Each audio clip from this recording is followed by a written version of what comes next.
সকলোকে নমস্কাৰ জনাই সকলোকে স্বাগতম জনাই আৰম্ভ কৰিছোঁ আজি আকৌ এটা মোৰ মিনি ব্লগ আৰু এয়া হৈছে মোৰ ভিন্দ মানে সৰু ভিন্দ আৰু তেখেত আহিছে লখিমপুৰৰ পৰা পূজা বজাৰ কৰিম বুলি তেখেতৰ দুজনী ছোৱালী আছে এজনী 4 মাহ হৈছে আৰু ডাঙৰজনী 10 বছৰ হৈছে আৰু এয়া চাই আছো আমি দুইটা পেণ্টালছত আহিলো শিলপুখুৰীৰ আৰু এয়া চাই আছো ইফালে সিফালে এয়া লৈছে তেখেতে দুইজনীৰ কাৰণে কাপোৰ আৰু এয়া ডাঙৰজনীৰ কাৰণেও কাপোৰ চাই আছে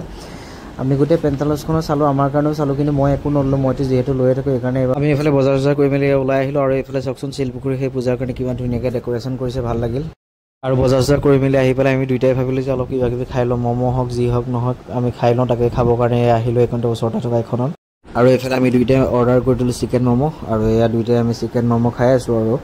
আৰু এতিয়া ম'ম' চম' খাই মেলি ফুটপাথেদি ঘৰত আহি আছোঁ আৰু এইফালে চাওকচোন এখন ব্ৰিজখন বনাই আছে গোটেই ভাঙি চিঙি শেষ কৰি দিলে গোটেই ধূলা আৰু ভিন্দ খাই হ'বৰ কাৰণে ভিন্দ পঠাই দিলোঁ আৰু আজিৰ ভিডিঅ'টো ইমানেই আছিল tata bye bye good night